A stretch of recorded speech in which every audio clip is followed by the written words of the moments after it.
El último bloque de 52 minutos con dos invitados que vamos a reflexionar acerca de esta nueva era que se abrió en la política nacional y yo diría también a nivel mundial, ¿no?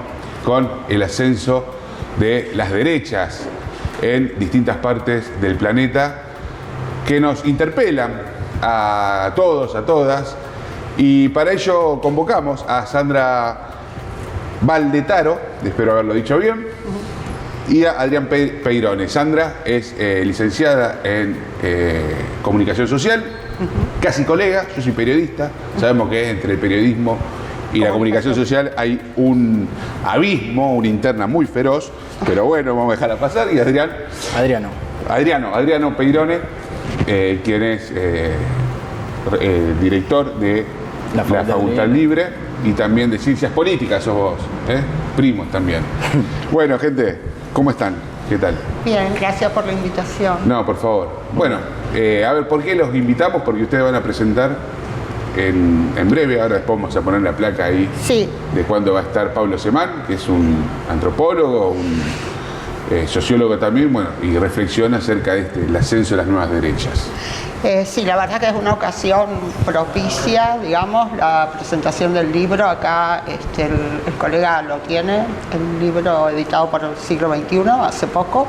Es muy interesante la circulación que está teniendo el libro y los debates que está abriendo. Me parece que eso ya en sí es un evento, ¿no? Y bueno, justamente el libro se pregunta por esta cuestión que estabas señalando, digamos, cómo es que se fue constituyendo este mundo que se nombra como de derecha, pero que tal vez habría que matizar un poco qué se quiere decir con derecha y cómo fue que no lo vimos venir en un sentido, porque a mí me parece que ya había toda una señalética presente a partir de la cual se podía descifrar que justamente eso estaba ahí y que incluso me parece que está en todos los trabajos previos del equipo de Pablo Semán, que tienen un abordaje muy etnográfico, muy atado al trabajo de campo, muy atento a lo que son las prácticas, las experiencias, y bueno, ya estaba develado, me parece. En la política podríamos decir que fue donde menos quizás se vio venir, que había un malestar creciente y que había un malestar estrictamente puesto en la situación de la política en sentido amplio. Pero bueno, el libro lo que tiene también de virtud es que es un estudio un poco histórico en el sentido de que mira hacia atrás para ver qué tipo de historia un poco más larga podemos trazar para decir esto que emerge, que no se sabe cómo y que pareciera que es de un día para el otro. Y por otro lado también hace un trabajo de campo sociológico, antropológico, que da cuenta de grupalidades, tipos de organización, procesos en curso vinculados tanto de la pandemia como al deterioro socioeconómico de los últimos años, que, bueno, digamos, hablan de un fenómeno que tiene características muy singulares y muy epocales y muy circunstanciales de crisis de la política, pero también hay algo un poco más amplio que vale la pena revisitar y que el libro lo hace de manera aguda. Vos mencionás la pandemia, yo creo que tiene mucho que ver, porque a partir de allí se dieron los gobiernos estos que empiezan a emerger. ¿Cuál es el peso de esa circunstancia en este proceso histórico? Y la pandemia forma parte, ahí en el libro me parece que está muy bien explicado que, bueno, precisamente un proceso, o sea, se da una paradoja, que es que en un proceso de aislamiento social tenés un avance de la politización liberal, o sea que algo de la reivindicación del individuo está dando vueltas y que empieza a tener una composición de organización en pequeños grupos que después van decantando y que obviamente tiene que ver, por ejemplo, con una crítica al lugar del Estado que en Argentina al menos no había tenido la densidad que pudo ir adquiriendo con la pandemia de por medio. Entonces hay una serie de elementos que se conjugan y que la pandemia en todo caso acelera. Y los testimonios ahí también, como para completar un poco la situación de pandemia, me parece que se fue advirtiendo en las experiencias de las personas, de la gente, la diferencia entre tener un sueldo y no tener un sueldo, entre estar, digamos, contratado por el Estado y recibir un sueldo, y bueno, los privados también, independientemente de que estuvo el ICE, todas las políticas de contención que hubo, pero digamos, me parece que ahí es cuando emergió, se visibilizó ese modo, esas condiciones laborales nuevas, digamos, que tienen que ver con el emprendedurismo, lo que nombran como mejorismo, digamos, el arreglárselas solos, la cuestión de esa especie de estado mimético, ¿no? De la mímesis del Estado. Yo creo que ahí fue un momento bastante traumático.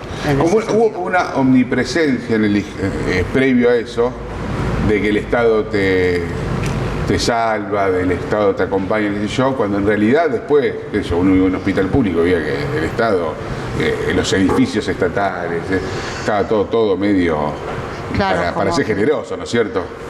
Bueno, hay algunas percepciones de ese tipo, por lo menos en los testimonios recogidos en el trabajo de campo más etnográfico, por ejemplo, que aparecen en este libro, que tienen que ver con esa especie de decepción en relación con una presencia del Estado que aparece más como simulacro o como mímica que como un Estado. Como un discurso político. O como un discurso. Que después en la realidad eso... Claro, eso... Lo que pasa es que eso ya es como decía él, ¿no? Está todo historizado, hay toda una genealogía, por lo menos desde 2008 en adelante. Se podría ir de alguna manera porque también tiene que ver cómo se va construyendo la grieta desde el punto de vista simbólico de lo político y cómo va variando también el significante de grieta, cómo se va, digamos, alojando en otros sentidos, más allá del sentido original. Bueno, y ahí hay toda una serie de mutaciones que son mutaciones culturales de muy amplio alcance, muy profundas, pero muy profundas, de una cosa que tiene que ver con un cambio de mundos de vida, ¿no? Sí. Ahí nos metemos un poco también en lo que significa la tecnología, ¿no? Los cambios tecnológicos. Sí. Hablamos de la pandemia, bueno, y cómo influye la tecnología. Y bueno, la verdad que hay un proceso, para quienes estudian un poco el tema, ha habido un proceso de virtualización acelerado en la pandemia. Y los efectos de eso, o sea, cualquiera de todos nosotros tuvo la experiencia de tener que obligarse a pasar por un tipo de aplicación que en otro momento no conocía, de cualquier rango etario que uno esté pensando y cualquier posición social. Entonces, la tecnología jugó un factor elemental. Milei gana en San Luis en las primarias sin haber visitado físicamente nunca el territorio, y evidentemente las nuevas tecnologías, la circulación de discursos fragmentados y muy trabajados a través del impacto han tenido sus consecuencias. Evidentemente jugó un lugar muy importante, pero también hay que decir que había un plafón socioeconómico que lo permitió. O sea, atravesamos un momento, ahora empeorando, pero donde la situación de trabajadores pobres era algo que se venía anunciando, gente que, o sea, no teníamos un... Además que anunciando se venía sintiendo. Claro, sí, pero claro. No era un anuncio, pero una respecto realidad. exacto, o sea, se estaba sintiendo en la vida cotidiana, y que, a diferencia de otras épocas donde la crisis se veía en un nivel de desocupación alto, lo que encontrabas era, digamos, un nivel de desocupación bajo, pero con un nivel de avance del deterioro del poder adquisitivo vertiginoso y brutal. Y bueno, creo que todo eso da cuenta de una situación muy compleja, que después políticamente también hubo cuestiones coyunturales, pero fueron de más largo aliento. Sí, no, para mí, claro, es una condición de producción de este tipo de cuestiones, los lenguajes digitales, porque son lenguajes muy contemporáneos que están, bueno, que tiene que ver también con una cuestión generacional muy fuerte. Ahí hay una diferencia también que se trabaja entre los millennials y los centennials, cómo se van acomodando, digamos, a esta base de llegada. Yo soy generación X, así que... Bueno, y después, sí, y después hay toda una especie de performance, digamos, entre la toma de la calle, las redes, la realización de eventos, la publicación de libros, o sea, toda una especie de entramado de cultura de masas, de cultura digital y de performatividades. Que eso es un poco también las estéticas que los de derecha, a mí no me gusta mucho decir de derecha porque me parece que es medio problemático, pero bueno, pongamos de derecha, toman un poco también de las tradiciones más del progresismo, de la izquierda y demás. Es como que hacen como una especie de peronización de la derecha. Bueno, pero hay puntos de contacto fuerte entre el discurso de Cristina y de Milei, si se quiere. Eso de romper con determinado status quo, de querer avanzar sobre determinadas cuestiones instituidas ya, tienen los dos rasgos revolucionarios en alguna medida. Sí, cuando se atraviesa una situación de crisis, siempre políticamente funciona mejor posicionarse desde un lugar antisistema. Milei en ese sentido lo ha capitalizado muy bien. Pero por ahí lo que es interesante pensar es que el discurso de Milei se estructuró, por ejemplo, si uno ve el discurso suyo en el momento de las generales, que trabaja no en contra del peronismo, pero sí en contra de la idea de justicia social.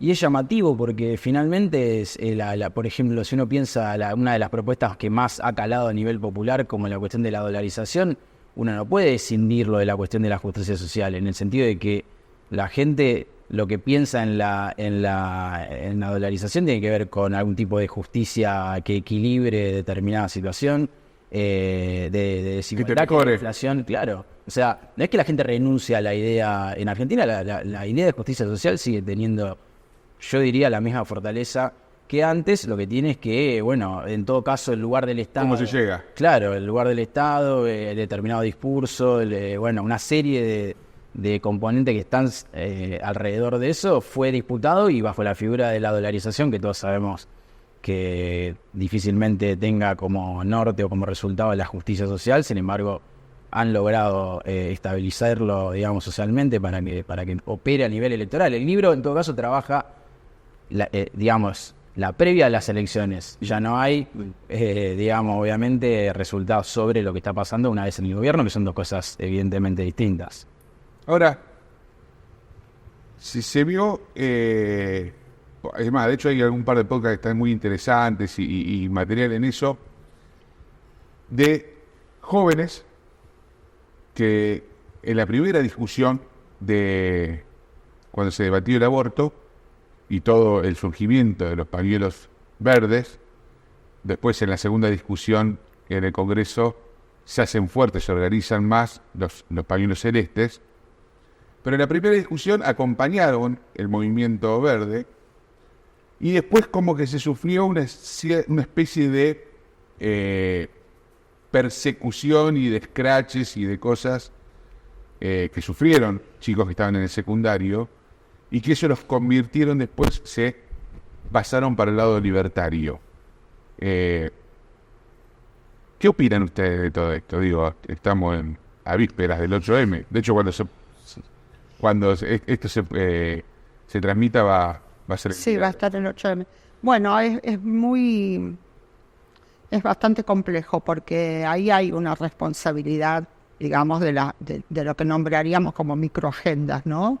Entre ellas las de género, las de aborto y demás, que se fueron imponiendo casi como una normativa. Entonces, me parece que fue un discurso que se fue cerrando, que fue siendo un poco sectario, digamos, haciendo circular una especie de normatividad en relación a que tenías que pensar de tal modo y con tonalidades bastante agresivas hacia los oponentes. Pero bueno, eso forma parte también del juego político, controversial, polemológico, digamos. Lo que pasa que hay todo ese otro movimiento que vos contabas, que es muy heterogéneo, porque ahí la riqueza de esas bases es la heterogeneidad. ¿Cuál? De la gente que viene al pañuelo celeste, por decirlo de alguna manera, ¿no? Muy heterogéneo. Entonces, este modo de interpelación fuerte por parte de las agendas progresistas, podríamos decir, hace que de alguna manera se junten, se aglutinen, ¿no? Funcionan como un aglutinador. Es como, digamos, regalarle un significante y se estructuran alrededor de ese significante que después, bueno, se fue aglutinando en la figura de Milei. Pero sí, yo creo que las agendas progresistas tienen mucho que ver con eso. ¿Adriano? Sí, o sea, yo por ahí creo que el libro tiene un énfasis muy fuerte en analizar... No, porque contame lo que pensás vos. Lo que pienso yo, no, yo creo que, o sea, lo que es atendible del fenómeno de los libertarios jóvenes es que tienen una presencia de lo ideológico que quizá en otro momento de la derecha no era tan evidente, y que en todo caso sí tiene un nivel de contraposición muy marcado. Puede ser con los feminismos, pero eso tiene mucho que ver con la construcción o la elección de un adversario por parte del discurso de Milei. Pero me parece que también va más allá de eso. Pero el feminismo también hizo su elección de Fleming. Bueno, sí, por una cuestión... sí, pero no solamente en él, me parece que es con determinadas instituciones. No, lo que representa. Claro. Pero digo, hay una cuestión ahí sobre la juventud. El libro tiene una frase polémica de una de las autoras, creo que es Melina Vázquez, la que dice que de alguna forma los libertarios que están más o menos organizados en agrupaciones juveniles son los hijos del kirchnerismo. Me parece que es... no sé si es tan fácil de englutir esa frase, pero me parece que sí es sociológicamente muy atendible, claro. Porque uno dice, bueno, ¿qué pasó en el medio de que si viste el proceso de politización de las juventudes con, por ejemplo, el conflicto con el campo, distintos conflictos que aparecen en el análisis, después uno ve hoy y hay algo de ese discurso progresista que, al menos como estuvo configurado, se agotó? Pablo Semán lo marca muy bien en el prólogo, y me parece que ahí hay algo para pensar políticamente, sobre todo porque finalmente, o sea, de hecho el kirchnerismo fue quien impulsó que se haya votado, o sea, que puedan votar a partir de los 16 años, claro. Toda una serie de ideas en relación a la juventud que, bueno, hoy deberíamos repensar. Muchas gracias, gracias por venir. Gracias a ustedes. Nos vemos entonces la semana que viene. Ya va a estar Nicky Magariños en el estudio. La felicitamos nuevamente por el premio que ha ganado, el reconocimiento que le hizo la legislatura en la ciudad de Santa Fe. Hasta la semana que viene.